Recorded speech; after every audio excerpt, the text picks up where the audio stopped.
Welcome back to the podcast where anybody can inspire everybody. Now, Edric Poon and Company is proud to present a brand new member of our family this week, and that's Mr. Albert Liang, the founder of Beep Lab. Now, Beep Lab is an education and training consultancy in design thinking for kids and youth. How does it work? Let's find out.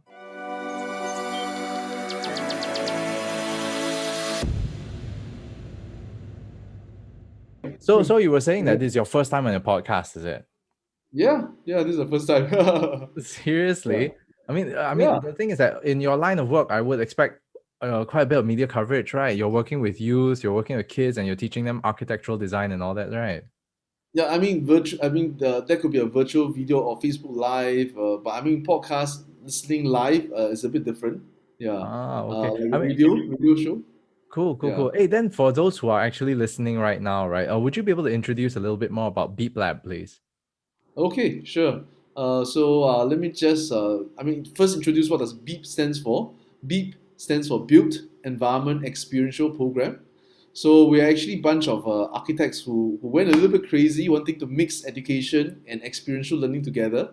Yeah, to make design and architecture become enjoyable. Because a lot of people think that architecture, they call it architecture. So we want to change that mindset. And also kind of like Beat Lab also, we wanted to be a platform for children and young people to learn about the design and architecture all around us, and also help architects or architecture students who are jaded a little bit to reignite their passion. Yeah, because sometimes in like in doing all the hard work, you sometimes lose the purpose. But when it comes back to the teaching of fundamentals, you can come back and find the first love, especially when you work with young children. The children ask you, "Hey, uncle, oh, Coco, why are you doing what you're doing?" You probably don't want to be the person to make the kid feel like, "Ooh, architecture sucks," right? You want to like tell something that, "Hey, I have a dream as well." So that's why Beat Black wants to be that like the platform to help people to dream and imagine.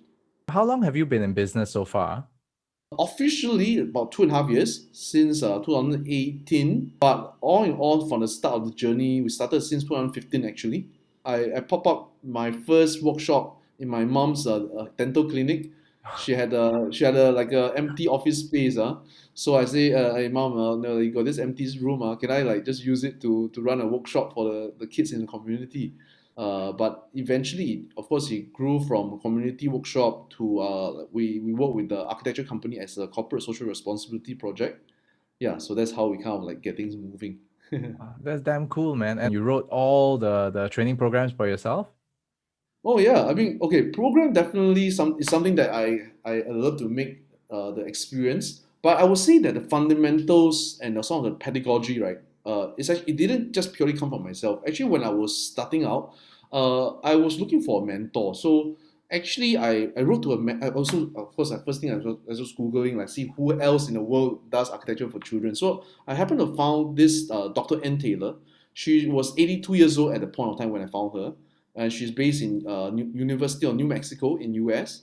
So I wrote to her, as a young kid. I say, hey, I'm an architect in Singapore, wanting to teach kids architecture, and I saw that you have a book, so she was very happy to kind of like let me order the book from her, and also through that book, it kind of opened my eyes to see how we can bring such a so-called complex, multidisciplinary topic such as architecture to children. So from there on, I built my foundation upon her works, lah. Because she's mainly a academic research and also kind of like a curriculum planner. But I felt that what I can do and contribute at the point was to convert those academic paper or like academic research into actual tangible fun program lah. Yeah, so that's how we started things going when we came, 2015 back in Singapore. Right, Yeah. right, right. And then from there, you've grown strength to strength already. Now you're having camps. You're having what sessions every week? There are a few different scopes. So, for example, partnership with school, and also because we are a social enterprise, we actually work with like voluntary welfare organization (VWOs) with student care. So another platform apart from school is student care services where kids after school they go to there to do homework, So I thought that was also a good point of entry. That's where kids are after school, and sometimes after school they're just doing their homework or do nothing or play game, right? So we're thinking how to bring meaningful activity and meaningful experience. So that's where the initial phase of Be Black was as a CSR I mentioned with the architecture firm, which is with SAA Architects. So we actually brought architecture practitioners into student care centers, Mm. from different time to time. So at first there were weekly projects, there were also quarterly projects. Yeah, then eventually when Be Black became like a center on our own, we also do this, but we do that by partnering with the Singapore Institute of Architects. So I believe that the works always doesn't come one singular source. You need to create a triangulation where there's a partner that can create content. There is a kind of like a benefactor that can help to give resources or even location or venue, or even sometimes connection. But of course, there's always a very important element called the beneficiary, which are the target beneficiary that we want to value add to their lives. So from Big Labs angle, we try to position ourselves as a social enterprise content creator, bring joy, bring high value learning experience to these student care centers. Yeah, so far I mentioned school and student care centers, but at the same time we also run our own studio in our own place. But for a long time we were doing it as a pop up, like Mm. whenever there is a demand, we do one, or sometimes we homeschool groups. Then we customize to the needs of the homeschool. So again, that platform is a bit more versatile, yeah, more flexible. Or sometimes the fourth platform, apart from those studios that we call pop up studios, is the events. Like sometimes like science center or design center, they have like festivals. Mm. Then we go in to run some kind of exposure program. So those kind again is like a seasonal basis lah. Yeah. Then of course there are also holiday camps. The fifth kind of platform is camps that we conduct ourselves or work with schools. Yeah. And finally, the last platform is a overseas partnership, because we also have a partner in Taiwan, because I'm from Taiwan actually. Ah. So in the midst of doing this program, I met my partner who is based in Yilan, who also had the passion to spread this to the children. So you find that it's actually it's like charcoal and charcoal. You spread the fire. Slowly, bit by bit, lah. Yeah. Right. Hey, that's really amazing stuff. I mean, I heard you mentioning that you actually started this off in the architecture firm you were with at the time, right? Yeah. Were you already a partner or were you one of the employees when that Oh, started? I was one of the employee. In fact, I left the firm. So actually, what happened was I was with the firm doing a project with Changi Terminal 4, but I have to leave because of obligations I have in Taiwan. I came back. So my previous employer was saying, hey, since you're back to Singapore, why not go back to the Terminal 4 project? But I told the managing director, say, hey, I have a dream. I want to like take this chance to see whether I can take it further. So he said, why not have a catch up? So I kind of just share with them the vision and how I saw education and architecture as a society kind of contribution. It could be an angle that we could bring it forward.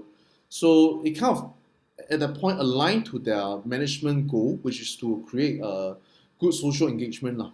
Mm. So eventually we propose to see how whether they can be an intrapreneurship kind of like create a department. But I would just say it was opportunity by also they also had certain heart for it. I would say the management and Mm. SAA, and therefore they say, oh, okay, seems like there's a match. Why not we take it forward, and we give a timeline like every 12 months we evaluate, 6 months we evaluate where we are. So eventually we had like about a 30 months runway to test various scale of a CSR within a firm. So it was really quite interesting. From it was just an idea. From more at first was more internal staff engagement. So Mm. imagine like let's say in a firm you want to bring your staff, yeah, to do active volunteering. Community service is not going to do external works that's just laborers, but it's to use our architectural practice to teaching, yeah, to children. So that became an angle that we thought was quite effective, and also the staff were able to kind of like come along together to form teams to teach. Yeah. So in fact, even my wife, who was still working in SAA, and their friends, their colleagues, we all like at different point of time participated in this CSR before. Yeah, so it became like an internal thing, and then slowly there were other friends, architecture colleagues who are in other firms, but because this is a kind of like a CSR within a firm, so they couldn't really participate, so that's why also when I started Be Black, I thought it's very good to have a neutral platform where actually if you're an architect from any firm, you could join us. You're Mm. not tied up by liability or commitment by any particular firm's ownership. So I think that's why when Be Black is positioned more as a neutral social enterprise, as more for a focus on teaching and education, I think it helps to open up more opportunity. So I think that is something that even for university students, because even like practitioners, whether they are like older practitioners or young practitioners, they will feel that they are safer to come to this space Mm. to teach, because this is not a zone to represent any political view or Right. or any firm's agenda. Right. Yeah, the agenda is just to teach and also bring experiential Yeah, if learning. you want to do good, you just join us, like it doesn't matter where you're from, right? Yeah, exactly.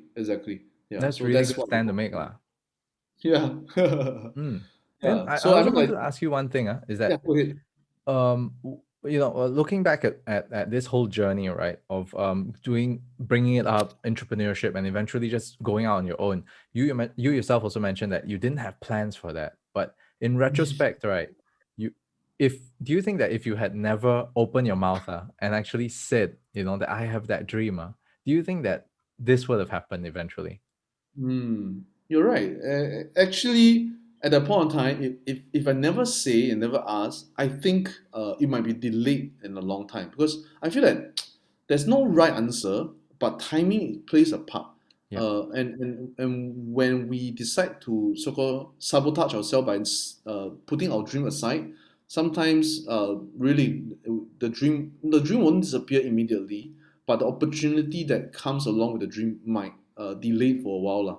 So I was quite glad that at least I taken my face to just say it lah. Because I mean honestly, when I came back, I wasn't in a good financial state as well. It was easier to just say, oh, okay, got a project, okay, I go back to my job. But I just got this a very itchy feeling that I cannot just. I mean, after going through all that, I cannot just go back to where I was Mm. 10 months ago. Like I said, it can't be. There must be something more than this 10 months. This 10 months must be not just for me to say, oh, I'm happy to go back to where I was. But I mean, to some maybe yes, but for me at that point, I believe to move forward is I have to also reach into the unknowns. Yeah, Right. even though yeah, And no, and we you have were a clear. comfortable, right, at that point when you were kind of doing it full time. Then after that, then when you finally started doing beep, or at least when you were with the architecture from SA at that time, and decided to do that beep project, um, Yeah, did it kind of reignite a certain fire? How was oh, it for you at that point? honestly, okay, there were two feelings. One, it was, I mean, there was a comfort zone period where after about 24 months into the entrepreneur journey, you also did realize, hey, okay, I mean, like, I'm getting by quite comfortably. I could do the things I want to do, mobilize the resources that I wanted, but the impact, what really got me bothered was the impact that I was hoping for the children and also the education resource, and also at the same time the impact for the sustainability. Because after a while, people also will ask, okay, yes, as a firm we do good, but I mean, at what cost, or like what Mm. is the end goal, right? So all those things became like very pertinent questions that directed at me. So at the same, there was a comfort zone, but at the same time, I was also feeling that there's something uncomfortable of this comfort zone. Like it shouldn't be in this state. It should be a sense of tension where I should be stretched, and then thinking about how to either turn this into something more scalable, more impactful. So I guess when the transition comes to convert CSR into business, uh, it became something that I realized that I can no longer control it. I have to let go. I have to surrender certain ideals. All the thing I have in B, and the thing I had in SAA, I have to stay in SAA. So I have to kind of recreate also. I have to rethink about if I do leave, what do I recreate for the Mm. next step? Yeah. So and when I do leave SAA, what does those legacy stand for? So it was it was a struggle lah, definitely. I struggled for about 9 months before I decided to say, okay, I have to make a choice. I cannot stand in between too long. Right. So yeah, eventually when I do take that leap, it also again it wasn't like as though I have a great business plan. It's just that I do saw that when I leave the next 6 months, I do have some projects like teaching projects in NUS. There was some part-time project that I could take on that was offered to me. Then I thought, okay, at least there was some runway that perhaps in that runway I could work out something. Yeah, so it was in about 3 months' time between the time I left to the time I started up the firm, do branding exercise, talk to an expert in setting up a company, social enterprise, talk to experts who are good at branding or clarifying messages. And also, you had to talk to different people. Lah. So again, suddenly I was back to the place of just being curious again at how to move things forward. So again, I felt that was also another very exciting moment because from plateau, either you plateau and then you decline and you die. So at plateau is either you take as you feel the decline, you have to again recharge and refresh, right, and relearn a lot of new things. So I felt that that was a process to help me relearn. I also took the chance to went to WSQ to learn instructional design and also adult facilitation. Ah, You meet new people in the course. You meet people who are like 30 years older than you. Then you realize actually the problem I'm facing is nothing. Like there are all sort of other problems that people have to face in life. Then you say, hey, okay lah. I mean, like people get through it. I mean, now they're 50s. They also okay. Happily. Why not? Like then you realize that a lot of the mental barriers of fear is mm. actually is a self-perceived obstacle. Yeah. Then it's actually you create those fear to scare yourself. Then you realize that there are a lot more people willing to help you when you're willing to ask and say. Just like when the first time when the SAA's MD asked me why are you doing this, it's the same thing. When they ask you why, they're not questioning you. They're actually just curious. What is it? Why is it that you're turning down certain thing, and what are you saying yes to? What is your no? Sometimes the no is actually more defining than a yes, because the no means that you're saying yes to a deeper yes that people don't see. Mm. Yeah, yeah. So I think that was something that again I got a chance to clarify about 2.5 years ago. Yeah, so I mean, looking back, I don't dare to call anything I do like a success or a milestone. I will only just say they were points of turning points. Sometimes when I draw it on the mathematical chart, it's like a dy dx equals 0. A turning point. Like that's where things equal to 0. But Mm. it's in that turning point, right? Then you can change. You could change your ways, and then you could kind of evolve, lah. You could evolve from there. Right. Yeah, because without the turning points, you could go down to a trajectory that is undesirable for yourself or for many others. Yeah, so I count those turning points as a blessing, lah. Yeah. Right. Very interesting. These especially these learnings. When you mentioned the things about fear and all this, it just reminded me of bloody Karate Kid. Back then we used to watch it, right? Mr. Miyagi would say that you can lose the fight, but you cannot lose to fear.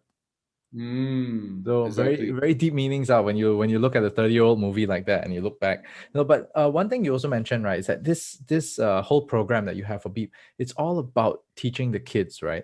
Mm. Question is, why did you decide to choose kids, even though that you had taken, let's say, for what was that, the certification in adult That was facilitation? patient. Yes. Yeah, that's a good question. But I realized that I chose the adult facilitation because I know that to teach more kids, it means that I have to engage more adults. Mm. So this is a reverse thing. So there's only one me, but at any one time maybe I can teach 20, 30 kids. But if I can teach 20 adults who have the passion for 20 other kids, that's 400 people. Mm. So I know the multiplier effect is when you are able to engage more adults with the same passion to more children. Yeah, so I that's why see. the step wasn't like, oh, I go to do a early childhood course in that 3 months, but instead I go and take a professional adult training and assessment course where I could work with professional teachers, I could work with preschool teachers, I could work with trainers. So it broadened out my perspective of learning Ah, and training. I see. Mm. That's very clever. You actually use that certification to kind of set up the train the trainer Yes, aspect of things, while so that can help to multiply the number of kids as well. yes, Hey, one more yes. thing I have to ask you, right, about your Yeah, business model. sure. Now a friend of mine, Emis, he founded charity lah, basically, that Mhm. time around, and he mentioned to me privately that if you want to start up a social enterprise, you have to Yeah. number one see it as a business and not as a charity. Oh yeah. So Oh on yeah. your end, right, did you fall into that trap? Oh, okay. I'll tell you, I definitely fall into the trap of I was thinking. Okay, I think Like, the I want first to do part. good, then you forget about things like revenue. Oh yes, I'm totally like that. I tell you, like my gatekeeper is my wife. She's the one that helped me to also see that any business or any good thing that I want to do for the long run, you have to see the overall balance lah. Because I'm Mm, sometimes just I just want to do this. Okay, I just want to do that, and therefore I need to put in this, put in that. But I never think about like the resources at hand. But there are good things and bad things sometimes. But like so when I first started out, because it's in a CSR setting, it's almost like there's some protection because the mm, firm actually kind of helping helm the resource right. Because part. you're not taking on the operational cost. Exactly. Yeah. So until when I set up Big Black, then I realized, geez, wow, rental of a venue, okay, hiring a person or sustaining an office, wow, Mm, it really comes at money. So for a good 30 months, I was provided a desk. Until when I left SAA, I had to go to Big Black, I had to get my first desk. But I was very also graciously supported by a mentor in my church, who kind of paid it forward by saying, okay, you can have a shared space, one desk at a certain like almost like a co-sharing kind of mm, cost lah. So it's very affordable. So I started with one desk. Like okay, now I have to just keep that in mind. But gradually realize, oh, hey, I have other colleagues come in, two desks, three desks. Each desk they come at a cost. Then you realize, oh, it's not just a cost. Then you have to think about, oh, they need this software. Did their laptop support this? Then I say, oh, last time in when I was in the I never think about like all these small thing that I need now. Oh, I need a bigger screen, or I need another tool. Then suddenly realize, oh, okay, all these are on you. You have to think about it for them, and then you have to think about payroll. You have to think about cash flow. You have to think about resource allocation. You have to think about where's your next paycheck. So suddenly all those things feel extremely uncomfortable. But I was thankful. I was in an environment where there are also a few social startups around me. There are like either solo startups or like a few years startup ahead of me, so they could like give me some guidance lah. So I was quite thankful that there were people like that. Like they will say, "Oh, don't worry about the accounting. You'll sort it out." I was like, "Wow!" I mm, was stressing out over the accounting, all the so-called principle of like how to set up the accounts or like how to do the CPF payment. I was so worried about even setting up like a bank account. Like as I have my own personal account, suddenly you're in charge of your own company account. Like even small things like that. But hindsight, after 2.5 years, you realize, okay, those are learning journeys. It's like the bolts and nuts of building out a business, even though it's small, but there are psychological barriers that help you to break through. The moment you break through those, then you realize that okay, don't let those things bog you down. Still have to keep the vision. But as a social enterprise, I also must know one, my social value. What is it that I exist to bring? So every day I have to remind myself. Yes, is to help to bless children with great learning about architecture. But at the end of the day, actually, it's not just learning. It's actually how to help them to experience the gratitude of how everything come together. This environment is being created not because by chance. Actually, there are people intentionally putting every material mm. resources together, and if they can get that, and okay, and that is one of the key hope that I want to have the children to have the sense of gratitude and thankfulness, and also for them to realize that hey, they themselves are not did not exist by chance as well, and they are highly valued people. Every person is valuable. And that's why earlier on I talked about the design mentoring idea, where an architect can mentor a university student. I mean, university student and architect can teach a youth and teach a children, and that cycle is what actually I hope to build up. So somebody actually recently asked me also, what is that motivation? Why Beat Lab, right? So I said, they asked me, is it to create an architecture school for kids? I said, actually no. They said, then why? I said, the goal is actually my visual goal is this. I show you an inverted triangle. The inverted triangle looks like this. At the bottom of the triangle is actually professional practitioner architects who are, I mentioned, jaded, or maybe like they're finding direction, okay, or students who love to teach. That's at the bottom.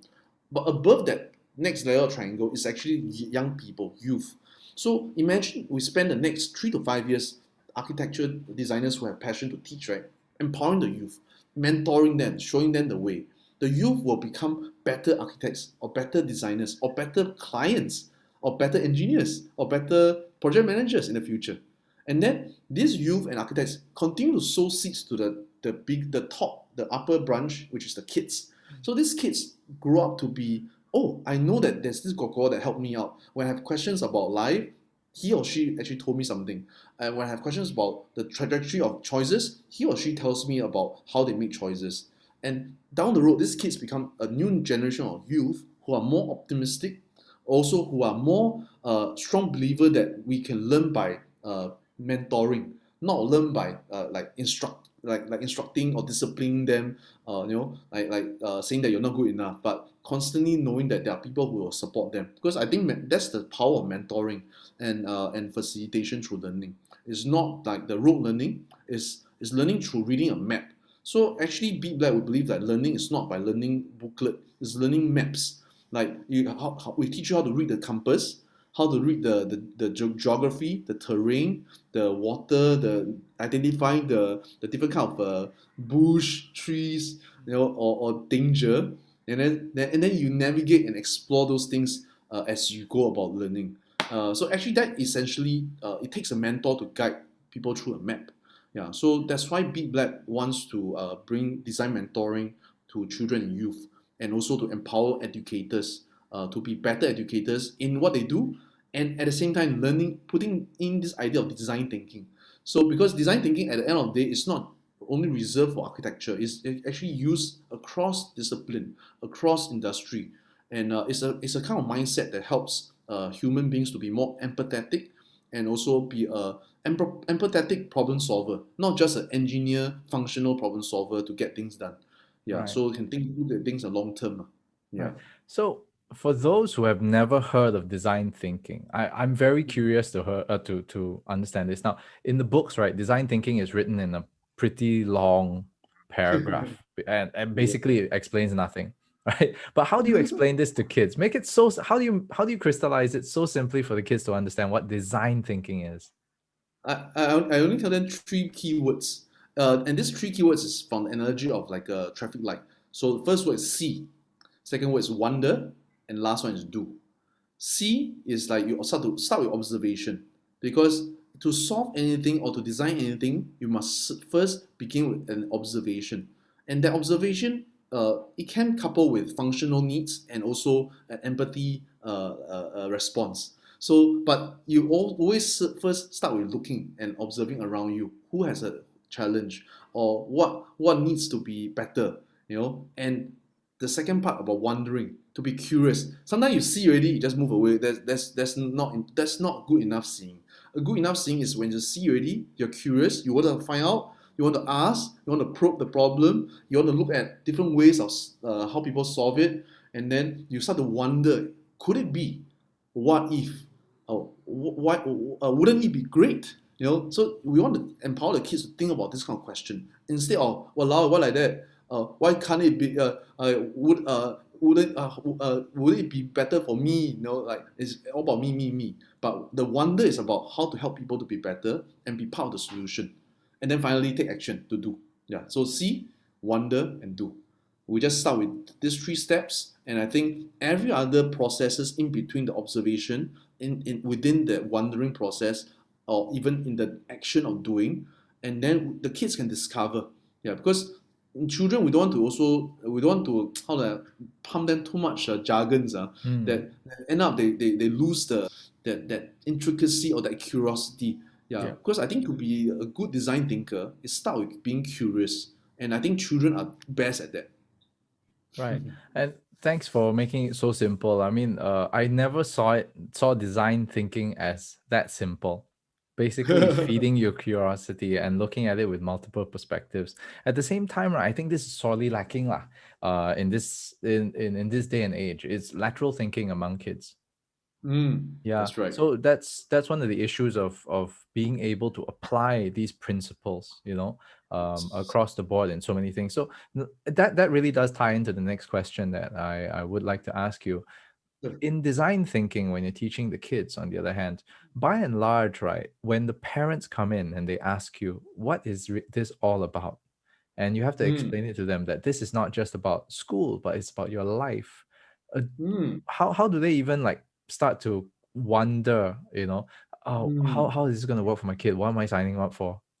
Yep. I think that's a great question because that has been something that like my team and I and we've been thinking about how do we communicate. There are a few angles of communication. Some is communicated at the marketing level, some at the pedagogical level, Mm, some at the delivery level. So to the different people, we have to speak different kind of language. So to the lay person, to a parent, maybe the key thing isn't about very very difficult language. It's to help them to see, oh, actually your child learn different things, right? You send them for tuition about math and science, right? So sometimes the bottleneck of breakthrough is that the kid haven't seen the application. They never see why they have to learn this math formula. But if through architecture, through application, through problem solving, they realize that the purpose of those numbers are put together in this way is to solve that particular thing or help them to understand better the scenario, then the scenario will help them to feel that learning is actually, oh, it's alive. The learning is not just a hardcore number game. It's not just a tick, then I feel good. It's not just, oh, because I did the algebra right or I did the quadratic equation correct, therefore it's like that. But mm, if they start to see, if I learn quadratic equation because so that I can understand patterns of numbers, of different complex regulation of like breathing, heart, and or even understand the materiality. Oh, okay, no wonder I have to do this. Or like they start to see how science and math is connected, or even see how geography and history is connected. right, Then they will see learning in a new perspective. For right. me, I had learning disability in reading. So for me, I've always find that I need to convert things into diagrams.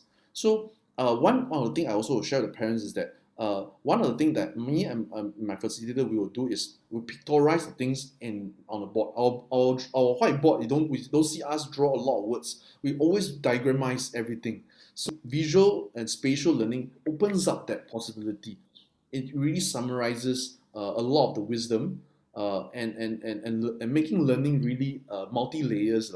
And sometimes when we talk to parents like they say, oh, okay, then I can start to see how to talk to my kids about I don't need to bring in jargons like multidiscipline, intradiscipline, or interdiscipline. I just need to talk about multiple subject Yep. application, applied learning, and then making learning, alive. Then Mm, the parents will be able to understand. Then for our teachers, let's say when I work with trained pedagogical teachers, then they will start to see the mechanics of the learning objectives and how design thinking actually can match. right, We can create problem sums together. Sometimes problem sums in math is only limited to math, but how can we create problem sums through not just through words, through pictures, through maps, through even giving a scenario. So one of the things that designers we love to do is to create design brief. A design brief is something that a client write out their need. Oh, I needed this thing. I mm, needed to solve this problem. A user requirement, right? Then we come out from the user requirement and looking at the brief, we come out with a solution, and that's what designers we do best. And often time I will tell the teachers, actually, you guys are experts in design brief creation. They say, what is it? I say, actually, you guys you all set exam questions, right? Exam questions are like you're setting design briefs. And then your kids are the little designers that are trying to kind of come up with like answers to fit the design brief. It's just that there are standard answers to those design brief lah. mm, But for a designer or in architecture, the answering, there are many ways. There's no one correct answer to that question. Then they say, okay. Then the open-endedness or sometimes the structured questions, they are all applied at the right timing lah. Yeah. Right, right, right. Very interesting. I never saw it that way. Hey, then I also one thing from the kids lah, I want to move on to the Mm, adults. Now, sure. because Edric likes freebies, so if how would I apply design thinking to self-improvement? For the adults framework, I have this framework called the Deep Deep framework. Okay, so just now, as we teach your kids about the general scope of see what to do, but for adults, we have to dig deep. But the first D stands for defining the issue. Actually, and any adults, we also have to identify an issue that we're trying to either solve or identify, right? Then I is to investigate. So again, from an adult's perspective, sometimes we go to Google, we go to the library, we talk to people, interview, right?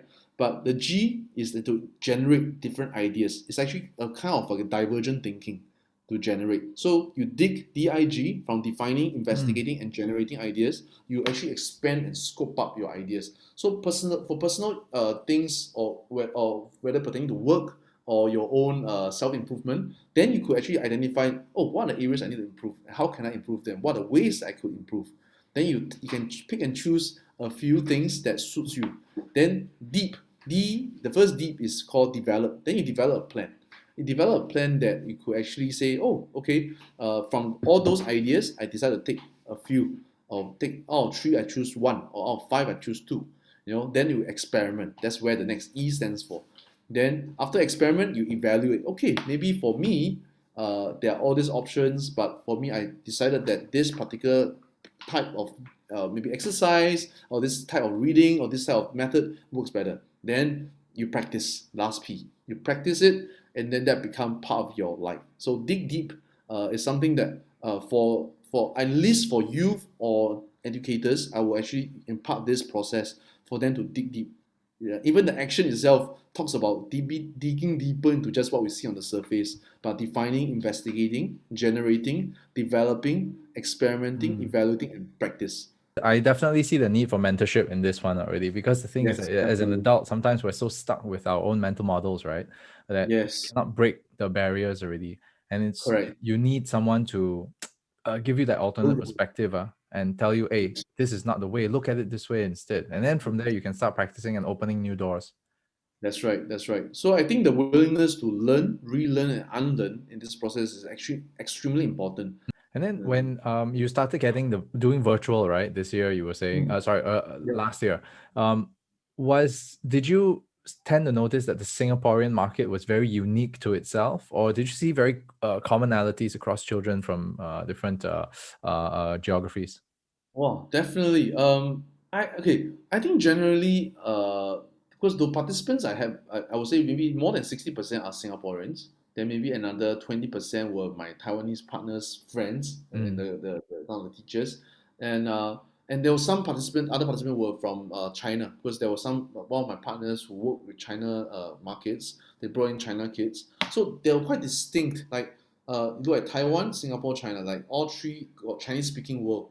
But the mindsets in which how these kids embrace learning was quite different. Because first of all, on the online thing, it's very instructional. So of course, as much as making things alive on Zoom, but because it's still like one way on the screen, right? So okay, some of the kids I would say from Singapore and China, they were a bit more like waiting for instructional. Like, tell me what's the step one? They were quite afraid that if I don't tell them the steps, they'll feel a bit unclear. Uh, but there were some kids that I mean that were in my Taiwanese friends group.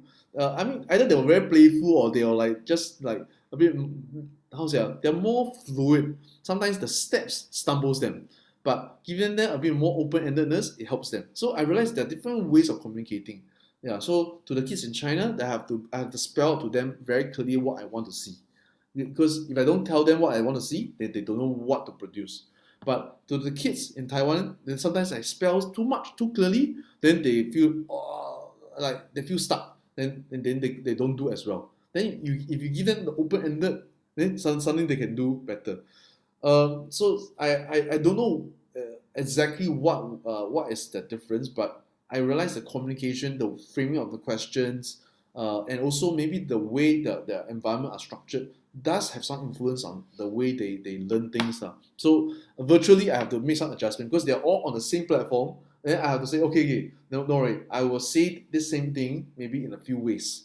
then you all take it and interpret it on your own, and then your parents can help you to interpret it and then do it on your own pace.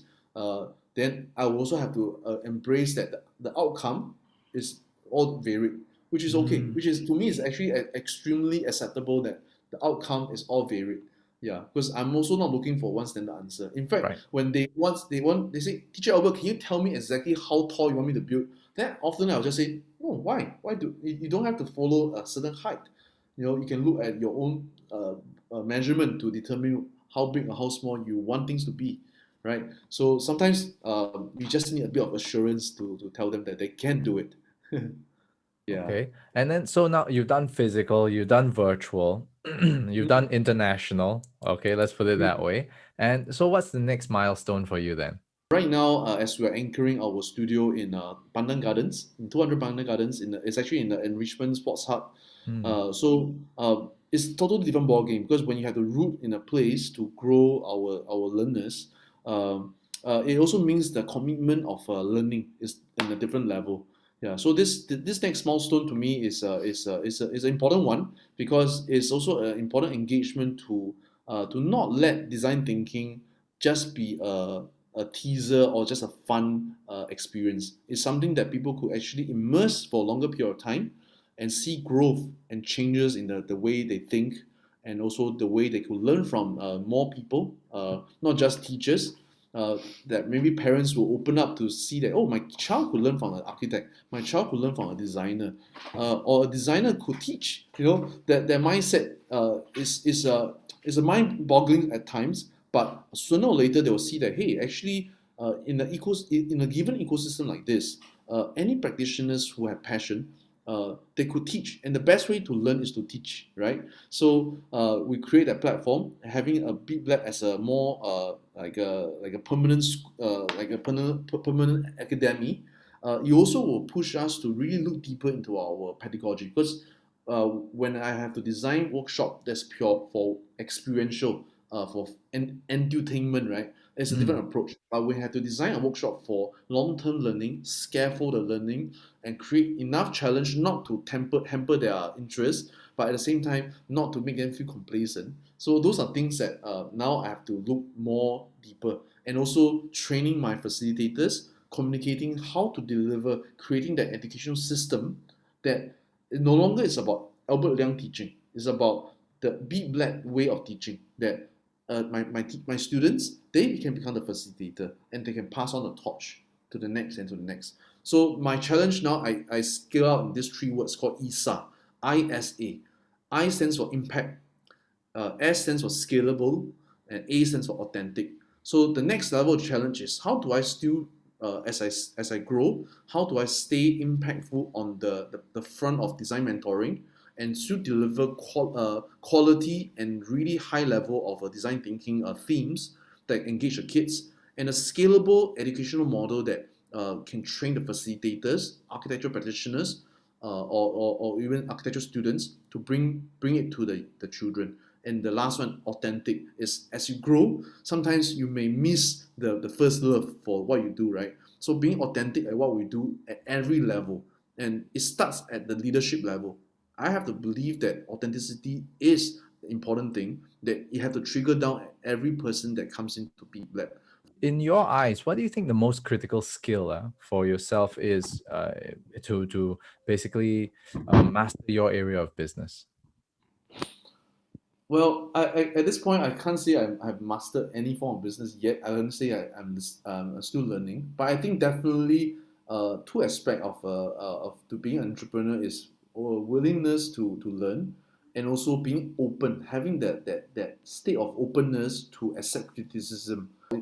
13 months ago, before COVID-19 starts, my mentor actually came to me and said, "Hey Albert, I think you need to tweak your business model." It was very hard to hear because you want to hear things that your mentor or affirm that your direction is on the right path, but instead she sit you down, telling you that if you don't make adjustments, things are not going well for you. It took me another 7 months before I could make a visible adjustment that was okay. Then there's a significant enough change. The change wasn't like, okay, after hearing it, next day I could change. Not something there was something that's structural, or there's something that is contractual that I couldn't adjust immediately. But COVID-19 did give me a chance that period of time to break some of those contractual issues because at those times those school contract was kind of like cancelled. So because of the so-called emergency break on the overall environment, it gave me an opportunity to say, okay, now I got a chance to really kind of like parachute out from the things I was doing that wasn't going so right to really re-pivot and adjust the way I conduct my business. That's why I still feel that it goes back to that openness to hear first and to sit on it and also to analyze and then to also allow yourself to embrace challenges. Then I think that posture will help us to overcome a lot of issues because if not, sometimes we can become too prideful and then we'll become very defensive and any good advice or any good people will just bounce away from you. Mm. So for me, my natural temperament is actually very rash. So I need to learn to just uh, hold it together and not to be too rash in my response, but to slow down. Yeah. So I really love this advice from my pastor. He told during the circuit breaker, he told us this: eat, pray, grow. I was like, wow. So you say this is all you want us to do during circuit breaker, and that so just eat, continue to fellowship and eat with your family, and pray for people and grow. So even as simple as that, it also changed my state of mind, of pace of life, and also able to help me to see things in a different perspective. And I think leadership, at the end of the day, also takes. We need to lead by example, lah. And so I was just thinking about these four words: lead by example, encouraging the heart, aligning vision, and also to dedication. So LEAD, that's something that also governs some of the direction that I have to move forward as a leader in whatever work that we do. Right. Okay. I mean, on your end, Eat, Pray, Grow was very eventful. On my end, Eat, Pray, Grow was just basically eat enough, lie down and pray, and then after I'll grow fat lah. That was my problem lah. So, but I mean, speaking of which, like this transits into actually work-life balance. Like you're a very energetic person. I mean, really comes across as really great energy and all this, right? What's your routine like from the moment you wake up to the moment you go to bed? Wake up strong, don't go to bed wrong. At the first part of the circuit breaker, I didn't wake up very strong. Okay, but later on I realized one of the important things is to wake up earlier. Like so, I realized that I was easily distracted in the middle of the day. So then eventually I started to create a routine that I try to wake up about 5:30, Hmm. so that I could like just be in the peace and quiet. There's no phone call, no phone. Like I can just like do some reflection and journaling and read a book. Yeah, so that helps me. So and then I'll try to go for a morning run. Yeah, like maybe about 7 to 8. Yeah, then sweat it out, and then by the time help my wife to prepare breakfast and just get the day going. Like before 9, you get all those things sorted out. You just feel like, oh, okay, now I can just sit down and do actual work. For all the podcasts that we've done so far, this question always comes up, what's your routine like? And always Mm, different iterations of this is wake up early, um, get yourself centered first. Always have mm, your exercise, nourish your body, nourish your mind, and then you can go on with your day and don't go to bed angry. yeah, That's the thing. yeah. Yeah, so the different iterations, but I realize that people with great energy, right, all do this. There's no one who is like constantly raging all the time and still waking up feeling fresh and great and still able to do what they do. I mean, I feel getting angry is more tiring than it is to be happy lah. Oh, yeah. Yeah, definitely. So wake up strong, don't go to bed wrong. Right, nice. Okay, so thanks so much for joining us this week, lah. I mean, but before we end off, right, I always finish off with this epic questionnaire. So, Okay, Albert Liang, are you ready? okay, All let's right. go. Question one word that you love the most. Build, One word that you dislike the most. take. If you could have a conversation with one person, fictional, non-fictional, dead or alive, who would that be? Jesus. Okay. And what do you say to yourself in the mirror every morning? Be present and stay alive one day at a time. Name one superpower that you like to have. Healing. Healing. Okay. And what kind of healing would that be? Would this like any kind of healing or It could be physical healing or emotional healing. favorite dish to eat? This one's the toughest one, as I think. Oh, my wife's ABC soup. She's in the room, right? Uh, Favorite travel spot? I'll go back to Taiwan. And okay, outside of Taiwan, what's the next travel spot you'd like to go to with your wife once borders open up? Uh, then Malaysia. Okay, yeah, something in the arts that you've always wanted to do but yet to do so. Publish my own manga. Publish your own manga. You still draw, is it? I still draw, but I love manga. So I do wish one day I could publish my own manga. What does retirement look like to you? Uh, I want to be able to work and mentor and steward until I'm 90 years old. Inspired by my mentor, Dr. N. Taylor, who is still mentoring and helping me even when she's like 80 plus. Wow, So I want to be like that. amazing. And last one, I think you may have covered this, but hell, let's do it again. How do you want to be remembered? What's your legacy? Someone who bring joy to the room, able to connect lives and hearts. Fantastic. You've definitely brought joy to this room. Thank you so much for joining us this week, Albert. And for Thank you. everybody else who's listening, thanks again for joining us and supporting the Epic podcast. We're on YouTube, Spotify, Google Podcasts, whatever it is. If you can find us, please support, subscribe, leave a comment, do whatever it is you need to do because, we need your support and we'll carry on bringing more people to this podcast to join the Epic family. So with that, Albert and I, peace out. Peace.